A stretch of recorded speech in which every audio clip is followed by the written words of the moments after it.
बिस्मिल्लाहिर्रहमानिर्रहीम। नाज़रीन किराम अस्सलामु अलैकुम वरहमतुल्लाहि वबरकातुहू। आज 6 दिसंबर 2022 है और बाबरी मस्जिद की शहादत को 30 साल गुजर चुके हैं। तो मेरे दिल में बात यह आई कि मैं बाबरी मस्जिद की शहादत पर कुछ गुफ्तगू करूं और बाबरी मस्जिद की तारीख़ आवाम के सामने रखूं, क्योंकि आज जो हमारी नई जनरेशन है उसे बाबरी मस्जिद की तारीख़ का इल्म ही नहीं है और सही मानों में उसे पता ही नहीं बाबरी मस्जिद क्या थी, इसका मामला क्या था। और अगर इस पर तवज्जो नहीं दिलाई गई, उलमा ने नहीं बताया, तो एक वक्त आएगा कि लोग भूल ही जाएंगे कि बाबरी मस्जिद कभी वहाँ पर थी। तो देखिए, बाबरी मस्जिद का जो सफ़र शुरू होता है वो 1528 से शुरू होकर और आपके 2019 में आकर ख़त्म हो जाता है। और अब वहाँ बाकायदा, क्योंकि 9 नवंबर 2019 को सुप्रीम कोर्ट ने उसको मंदिर के हक़ में फ़ैसला दे दिया और ये करार दे दिया कि यहाँ पर मंदिर तामीर कर दिया जाए। तो खैर, बाबरी मस्जिद की जो तामीर हुई थी वो 1528 में हुई थी, लेकिन मैं ये सारी गुफ्तगू शुरू करने से पहले आपसे अदबन गुजारिश कर रहा हूँ कि इस वीडियो को मुकम्मल देखें और इस वीडियो को ज़्यादा से ज़्यादा लोगों तक पहुँचाएं। मैं आम तौर पर अपनी किसी भी वीडियो में गुजारिश नहीं करता हूँ कि आप इस वीडियो को शेयर करें या लाइक करें, नहीं करता हूँ, लेकिन आज मैं ज़रूर कह रहा हूँ कि इस वीडियो को आप मुकम्मल देखें, क्योंकि मुकम्मल तैयारी के साथ मैं ये वीडियो बना रहा हूँ। और इसी तरीके से इस वीडियो को मुकम्मल देखने के साथ साथ ज़्यादा से ज़्यादा लोगों तक पहुँचाएँ, ये आपकी जिम्मेदारी है। क्योंकि मेरा मकसद बहुत ज़्यादा व्यूज़ हासिल करना नहीं है, मकसद ये है कि बाबरी मस्जिद की एक मुख्तसर सी तारीख़ जो किताबों में है, किताब पढ़ने का मिजाज ना तो उलमा का रहा है ना आवाम का रहा है, तो इसलिए वीडियो देखने का मिजाज है, इसको ज़्यादा से ज़्यादा लोगों तक पहुँचाए। तो देखिए, बाबरी मस्जिद का जो सफ़र शुरू होता है वो 1528 ईस्वी, यानी कि आज से तकरीबन 500 साल पहले, तकरीबन, यानी 2022 चल रहा है तो ईमान के जरिए 400 आपके 94 साल पहले बाबरी मस्जिद तामीर हुई। किसने तामीर की? मुग़ल जो बादशाह हैं, सबसे पहले जो बादशाह हैं बाबर, उनके दौर के एक सफ़े सालार हैं मीर बाकी, उन्होंने इस मस्जिद को तामीर कराया। मुग़ल बादशाह यानी बाबर के हुक्म के मुताबिक ही मस्जिद तामीर हुई। तामीर तो इसकी शुरू हो गई थी 1520 में गालिबन, लेकिन 1528 में इसकी तामीर मुकम्मल हो गई। मस्जिद का जो मुसक़्क़फ़ यानी मस्जिद का जो छत वाला हिस्सा है उसमें 3 सफ़े थी और हर सफ़ में 120 नमाजी खड़े हो सकते थे। बाहर जो सहन था, सहर में 4 सफ़े थी। उस टोटल मिलाकर ये 7 सफ़े हो गई। और इस तरीके से अगर हिसाब लगाया जाए तो 850 नमाजी एक वक्त में उस मस्जिद में नमाज पढ़ सकते थे। मस्जिद के 3 गुंबद थे, बीच का गुंबद बड़ा था, उसके साइड में 2 छोटे छोटे गुंबद थे। तो ये सफ़र यहाँ से शुरू होता है और एक लंबे समय तक, यानी कि 1949 तक रेगुलर कंटिन्यू बाबरी मस्जिद में नमाज होती रही। कब तक? 1949 तक। 1949 तक बगैर किसी इख्तिलाफ के, बगैर किसी इंतशार के, बगैर किसी झगड़े के, बगैर किसी निज़ा के इस मस्जिद में नमाज होती रही। और एक प्री प्लान 1949 में आकर इस मस्जिद के साथ एक साजिश रची गई और प्री प्लान मस्जिद के अंदर मूर्तियां रखी गई और फिर इस मसले को क्या है, डिस्प्यूट बनाया गया, मुतनाज़ बनाया गया, झगड़े का इशू बनाया गया और फिर उस मस्जिद में बाकायदा एक सियासी प्लानिंग के तहत उसमें ताला लगवा दिया गया और फिर उसका एक जो आगे का सफ़र है वो मैं अभी आपके सामने बयान करता हूँ। तो देखिए, 1528 में मस्जिद तामीर होती है, 1949 तक इसमें नमाजें होती रहीं और अंग्रेज़ी दौर में भी ये मस्जिद कायम रही। 5 वक्ता नमाज होती थी, जुमे की नमाज होती थी। और जब हम सरकारी कागजात को हम खंगालते हैं तो उसमें हमें कुछ इमामों के नाम मिलते हैं। देखिए क्या है, मैं आपको बताता हूँ। 1858 से 1870 तक इसमें जो इमाम थे उनका नाम था मौलाना मोहम्मद असगर। 1858 से और 1870 तक ये इमाम रहे। उसके बाद 1870 से 1900 ईस्वी, यानी 30 साल की जो मुद्दत है, इसमें इमाम रहे मौलाना अब्दुल रशीद साहब। 1901 से लेकर 1930 तक ये खिदमत मौलवी अब्दुल कादिर साहब ने अंजाम दी और 1930 से लेकर 1949 तक, यानी मस्जिद के ताला लगने तक, जिस वक्त ताला इसमें लगा है उस वक्त तक इमाम थे इसके मौलाना अब्दुल गफ्फार साहब। मुगलिया दौर में ये मस्जिद क्योंकि तामीर हुई थी तो उसके जो अखराजात थे मुग़ल बादशाह बर्दाश्त किया करते थे। मुगलिया दौर में 60 रुपये सालाना शाही ख़जाने से इस मस्जिद के खर्च के लिए आते थे।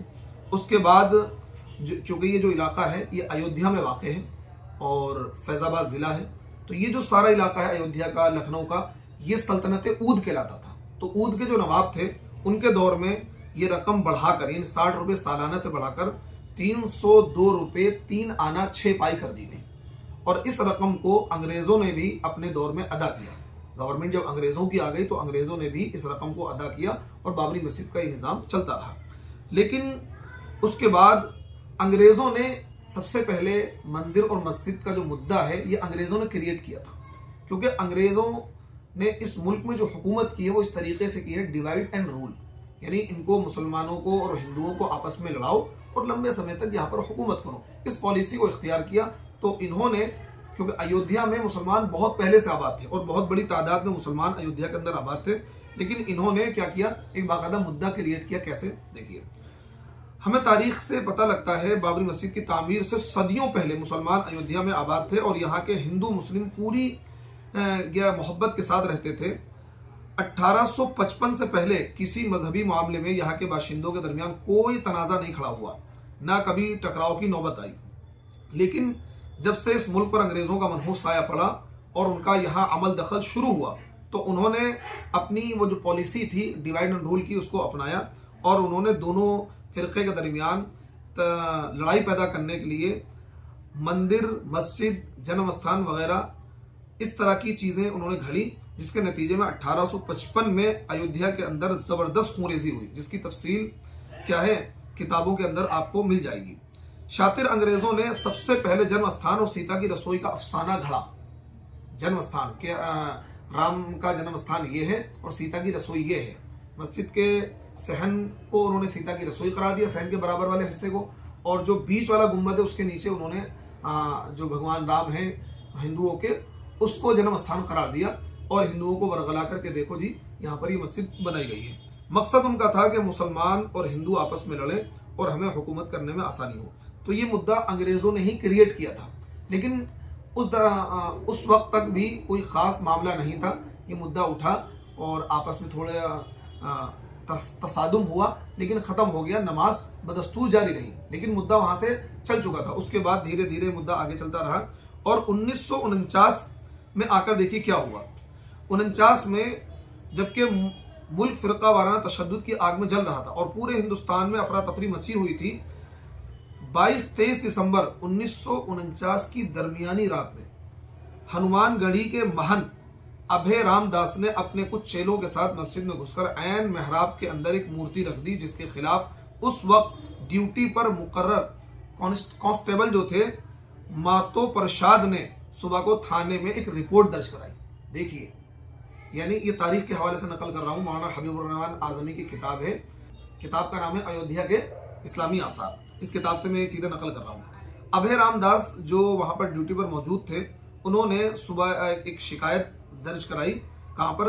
अभय रामदास, सुदर्शन दास और 50-60 नामालूम लोगों ने मस्जिद के अंदर मूर्ति स्थापित करके मस्जिद को नापाक कर दिया, जिससे इलाके का अमन खतरे में पड़ जाएगा। इसलिए उसने वहाँ के जो फैजाबाद के सिटी मजिस्ट्रेट थे उनको कहा कि आप इस पर मुकदमा दर्ज करें और इस हालात को संभालें।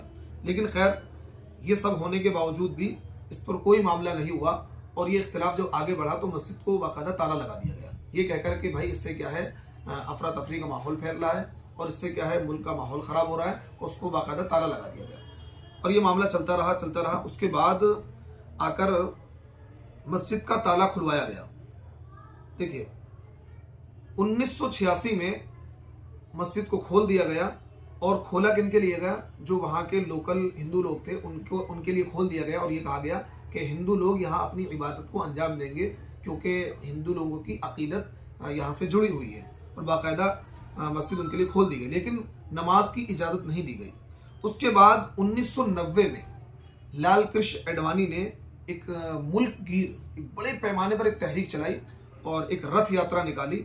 उसके बाद 1991 में रथ यात्रा की लहर पाकर बीजेपी की वहाँ पर यूपी में हुकूमत बन गई। बीजेपी की हुकूमत बनते ही उसी साल मंदिर की तामीर का उन्होंने ऐलान किया और पूरे मुल्क से वहाँ ईंटें पहुँचनी शुरू हो गई।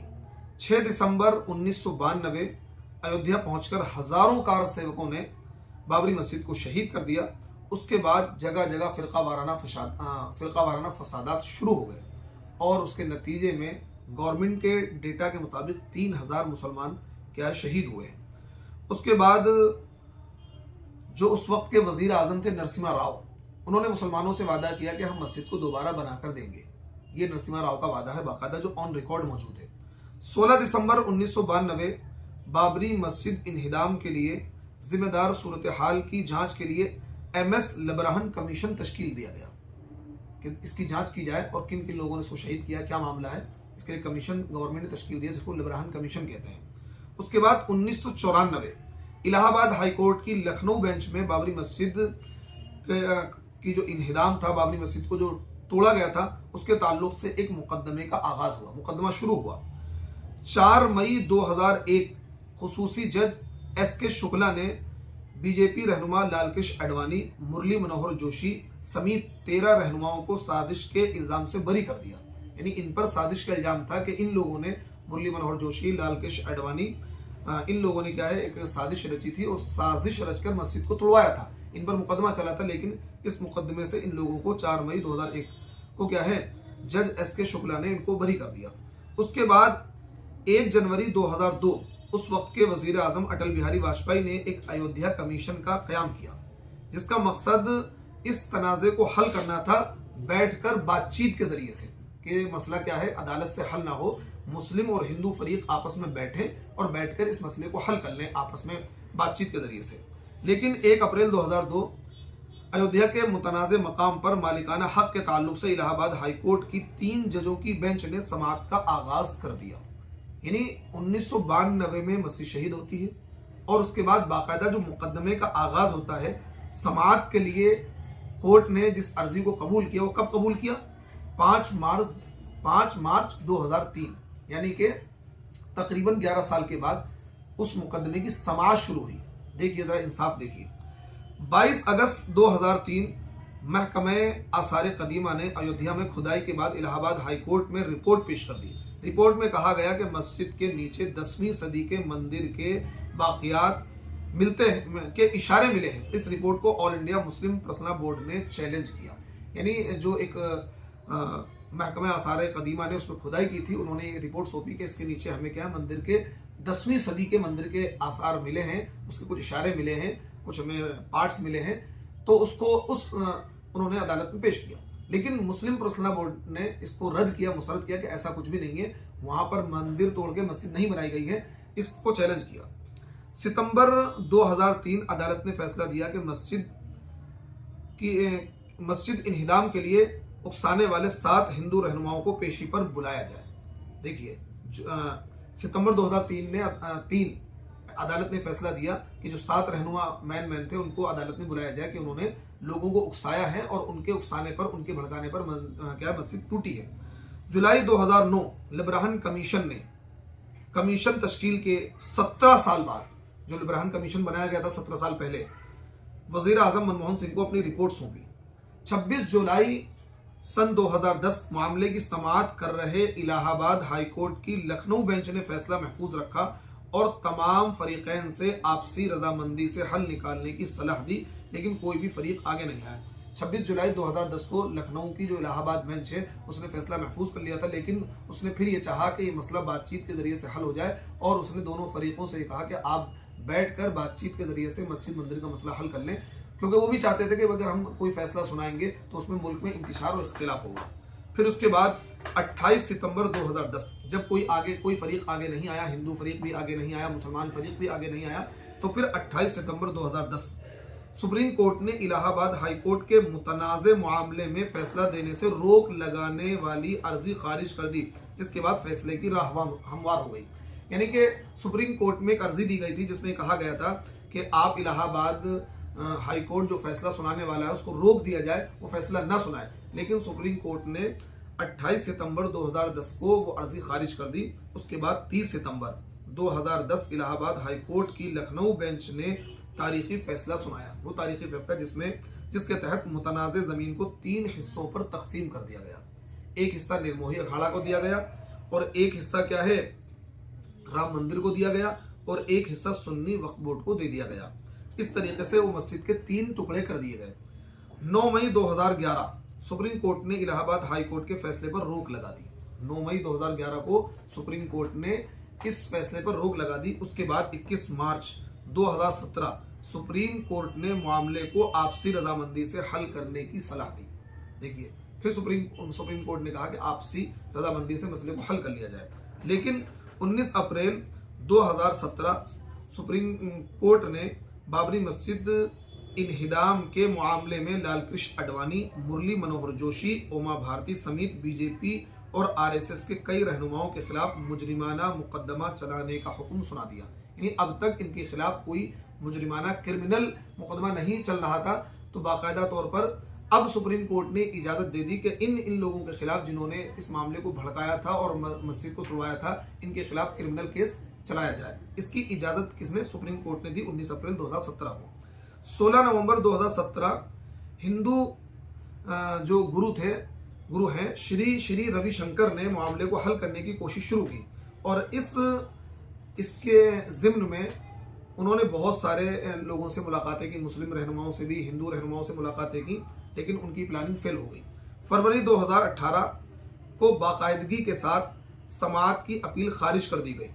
8 फरवरी को सुन्नी वक्फ बोर्ड की तरफ से पेश हुए सीनियर वकील राजीव धवन ने सुप्रीम कोर्ट से अपील की कि वो इस मामले पर बाकायदा समाअत करें, लेकिन बेंच ने उनकी अपील को मुस्तरद कर दिया, खारिज कर दिया कि इस पर कोई समाअत नहीं होगी इस मामले पर। 27 सितंबर 2018 मस्जिद इस्लाम का लाजमी जुज नहीं, मामले को बड़ी बेंच के सामने भेजने से इनकार। अदालत ने 1994 के इस्माइल फारूकी बनाम यूनियन ऑफ इंडिया मामले में फैसला सुनाते हुए फैसला सुनाया था कि मस्जिद इस्लाम का लाजमी जुज नहीं। इसको चैलेंज करने वाली अर्जी को सुप्रीम कोर्ट मुस्तरद कर दिया, लेकिन ये भी वाज़ेह किया कि वो फैसला मखसूस सूरत हाल में जमीन को तहवील में लेने के लिए दिया गया था और उसका असर किसी दूसरे मामले पर नहीं पड़ेगा। तो इस चीज को सुप्रीम कोर्ट ने खारिज कर दिया। 29 अक्टूबर 2018 सुप्रीम कोर्ट ने मुकदमे की जल्द समाअत के लिए दरखास्त को मुस्तरद करते हुए मामले को जनवरी 2019 तक के लिए मुलतवी कर दिया। उसके बाद 8 मार्च 2019 सुप्रीम कोर्ट ने मामले को सालिसी के लिए भेजा। पैनल से 8 हफ्तों में कार्रवाई खत्म करने को कहा गया। अगस्त 2019 जो एक पैनल बनाया था, उस पैनल ने वो जो पैनल था वो हल तलाश करने में नाकाम रहा। 1 अगस्त को वो जो पैनल था जिसको हल तलाश करने के लिए कहा गया था, उस पैनल ने रिपोर्ट पेश की। 2 अगस्त को सुप्रीम कोर्ट ने कहा कि जो पैनल था उस केस को हल करने में नाकाम रहा है और इस मामले की रोजाना समाअत 6 अगस्त से सुप्रीम कोर्ट में होगी। उसके बाद 16 अक्टूबर 2019 सुप्रीम कोर्ट में बाबरी मस्जिद मामले की समाअत मुकम्मल हुई और फैसला महफूज रखा गया। 9 नवंबर 2019 सुप्रीम कोर्ट की तरफ से फैसला सुनाया गया कि बाबरी मस्जिद के मकाम पर राम मंदिर तामीर के लिए ये जमीन ट्रस्ट को सौंप दी जाए और हुकूमत इस ट्रस्ट को तश्कील दे, इस ट्रस्ट को बनाए। उसके अलावा मुतबादिल के तौर पर सुन्नी वक्फ बोर्ड को कुछ जमीन दे दी जाए और उस पर सुन्नी वक्फ बोर्ड अपनी मस्जिद को तामीर कर ले। ये फैसला सुनाया गया और फिर वो दिन आया कि 5 अगस्त को हिंदुस्तान के वजीर आजम और बहुत सारे लोगों की मौजूदगी में बाकायदा राम मंदिर की बुनियाद रख दी गई और आजकल वो राम मंदिर तामीर हो रहा है। तो देखिए, ये राम मंदिर यानी बाबरी मस्जिद की तामीर से लेकर और शहादत तक और अब तक की मुख्तसर सी तारीख थी। उम्मीद करता हूँ इस तारीख को आप समझ गए होंगे और इस तारीख को लोगों तक पहुँचाएं, शेयर करें ताकि आने वाली नस्लों तक ये तारीख महफूज रहे। अस्सलाम वालेकुम व रहमतुल्लाहि व बरकातहू।